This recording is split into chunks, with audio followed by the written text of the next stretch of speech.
Yes, the time has come to begin working on the Predicta Pedestal set. Parts will be arriving in a day or two, and I want to pull out the chassis in preparation for installing the new components. Also, as some of you may have seen in a video in another TV restoration series on a GE remote control set, I have a potential new picture tube for this 21FAP4 if the owner chooses to go that route. This one still has a little bit of life left. We'll see for sure when the set is actually fully operational. So I need to get this back cover off and see about pulling the chassis. Now I'm familiar with the other models, like the Holiday, but this one is a little different inside. Hopefully it won't be too much of a challenge to get it out. The biggest hassle I recall from the other models is getting the high voltage cable out of the high voltage box. I'll show you what I mean when I get this cover off. I got the rear cover off, but before we dive into the chassis, I want to point something out about the knobs. A little mystery has been solved, at least a mystery to me.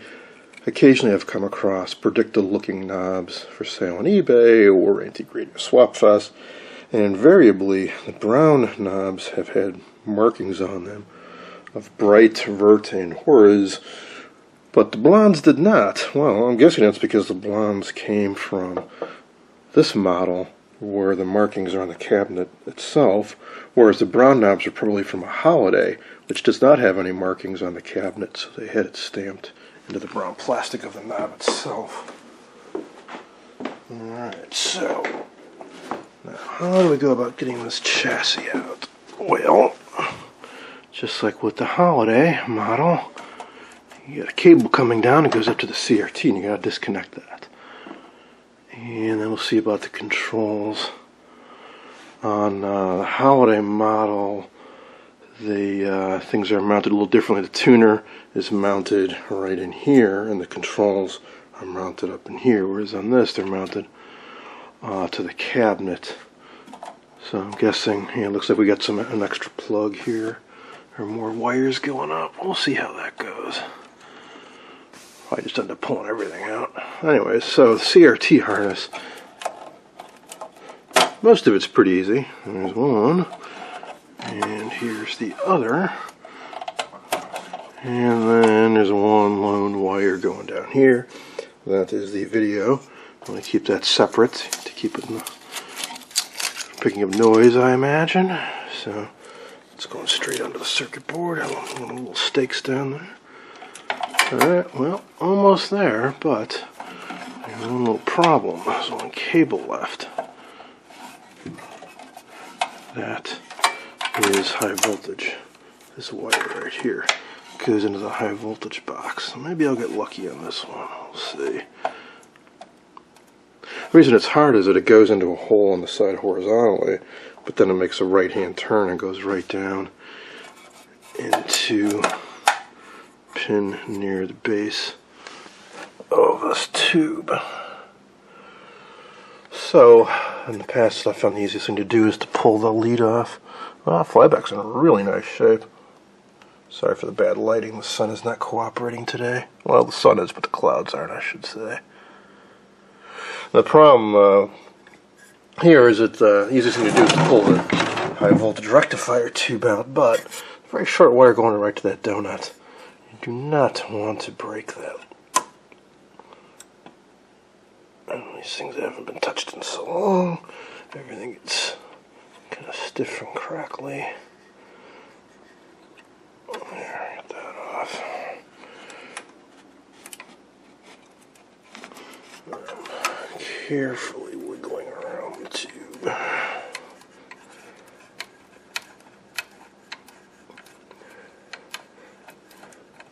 Slowly getting looser and looser. And there we go. And it is a Philco, very likely the original. See this goo on the side there, it's probably from it rubbing against that high voltage lead, which should be easier to get out now. So see it coming in here, and then it goes right down into that 2 case. May need to grab some needle nose to get that out. I've noticed once you take it out, it's a little bit looser. It's easier to go back in. I might actually have a little bit of adhesive or some type of high voltage goo on there, really holding it in. Well, once I get all those out, all I gotta do is take out this Phillips head screw back here and the whole top comes off. Which I want to take off anyways because I want to clean this. I want to clean up around here and potentially be swapping that picture tube out. After struggling for a couple minutes, it occurred to me to look at the other side of the socket. There is that pin. It's readily accessible. So I grabbed a nail set and a hammer, and I think with a couple light taps on the back side, it should come right out. Much easier way to do it. Now we can also get a look at the underside of the chassis. And just as I surmised from the other side, this side has never been worked on. 100% original.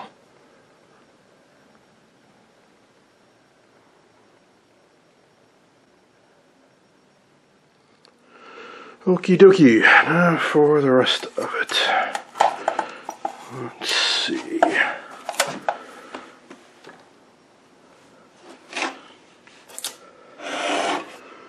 Main chassis simple enough. Screw here, couple over here. And let's see. Tuner. Okay, there is an umbilical on that. Figured there would be. Grounding strap. I've taken a bunch of reference photos, so that'll help out. Control panel's held in by some screws up here. Alright, well, I'll just grab a hex wrench and start taking these all out. See what I can manage. Alright, the chassis is out. Left tuner and speaker behind. Everything else came out, including a control panel and AC interlock.